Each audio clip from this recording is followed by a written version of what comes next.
En nuestro balance 2022 le mostramos los principales acontecimientos que marcaron la crisis política que presidió la asunción de la actual directiva del Congreso Nacional, la primera división en Libre y la ruptura de las alianzas con el Partido Salvador de Honduras que contribuyó a la toma del poder del gobierno del Bicentenario.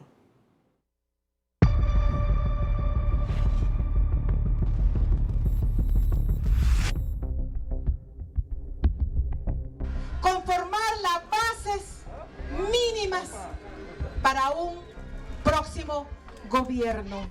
El triunfo de la alianza entre el Libre y el Partido Salvador de Honduras trajo consigo el cumplimiento de compromisos que nacieron accidentados. Uno de ellos fue la presidencia del Poder Legislativo, la cual estuvo presidida de desacuerdos y divisiones que llevaron a tener dos juntas directivas, una electa como estipula la ley y otra en medio de un zafarrancho, buscando mantener la palabra de la entonces presidenta electa, Xiomara Castro, que acuerpaba en la presidencia del Legislativo a Luis Redondo. El 21 de enero los diputados se disponían a elegir la directiva provisional del Congreso Nacional. El entonces ministro de Gobernación, Leonel Ayala, abrió la sesión y 20 congresistas del Libre propusieron como presidente provisional a Jorge Calix, incumpliendo con el PSH. Ante este acontecimiento, Xiomara Castro sentenció en un tuit: se consumó la traición. Los ánimos se caldearon, los simpatizantes del Libre se tomaron las afueras del Congreso, los diputados se fueron a golpes y Xiomara Castro se movilizó al Congreso a upar a sus seguidores para que se respetara el pacto que ella había suscrito y dio su primer orden a la Policía Nacional para que desmontara vallas y permitiera el ingreso de los colectivos del Libre. En tanto, el líder del PSH, Salvador Narrala, y sus seguidores también se sumaron a las protestas. Jorge Calix y su facción fueron llamados disidentes. Se les expulsó del partido en una sesión en la que estuvo Xiomara Castro. En Bosques de Zambrano, Jorge Calix asumía la presidencia en propiedad, respaldado por amplia mayoría de diputados. En tanto, Redondo hacía lo mismo en el edificio que simboliza el Poder Legislativo, supliendo la ausencia de los diputados titulares con los suplentes. Honduras tenía dos cámaras legislativas y ambas de entrada aprobaron decretos, unos tan polémicos como el de la amnistía política y la derogación de las sedes.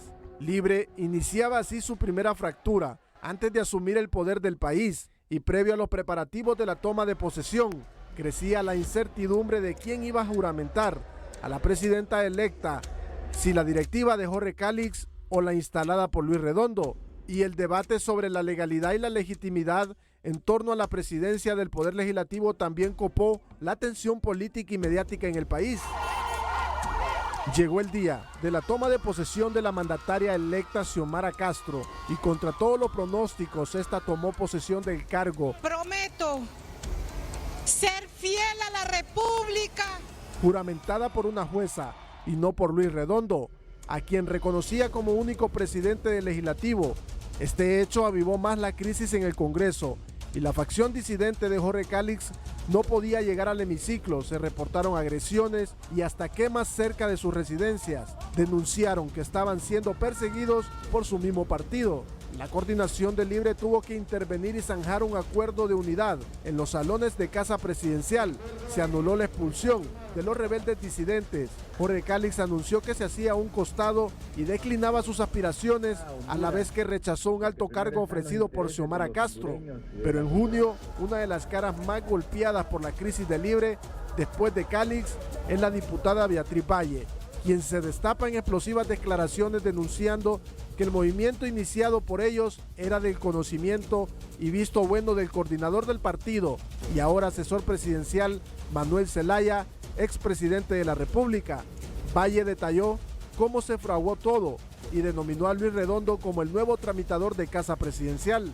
A la fisura interna en Libre se suma la otra generada con el PSH. En mi condición de primer designado presidencial. Tras los reclamos del designado presidencial Salvador Narrala de incumplimiento del acuerdo, que no había vuelto a reunirse con la presidenta Castro desde que la vio en la toma presidencial y que no compartía cómo se estaba manejando el gobierno en su política interna y externa. Las declaraciones de Narrala han generado incomodidad y en el mes de octubre el coordinador del Libre, Manuel Zelaya, desde mi punto de vista como firmante de la alianza, yo considero que él ya rompió la alianza. Anunció la ruptura de la alianza con el PSH. Esa ruptura se avivó porque a lo interno del Congreso Luis Redondo no ha podido liderar la bancada del PSH y esta ha tomado posiciones independientes y no ha acompañado en algunos proyectos a Libre, entre ellos la polémica ley del Consejo Nacional de Defensa y Seguridad, la ley de las mesas ciudadanas que busca sustituir al FONAC y tomar el control del CNA, entre otras propuestas. Los diputados del PSH salieron al paso a la ruptura dada por Libre y ratificaron que habrá alianza en el Congreso en aquellas leyes de interés que beneficien al país, pero mantendrán su independencia frente a iniciativas que no acompañen el beneficio colectivo ni la democracia en el país. En noviembre nuevamente la división a lo interno de Libre se hace sentir al denunciar la facción disidente que son marginados, que no les toman en cuenta y que los ministros del gobierno no atienden sus recomendaciones. Reclaman a la presidenta Castro y hacen ver su incomodidad, así como su fuerza de cara a la elección de la próxima Corte de Justicia, donde su voto cuenta. Culmina así el 2022 con los altibajos para el partido en el poder en la construcción y sostenimiento de sus alianzas políticas y una división interna que sigue pasando facturas.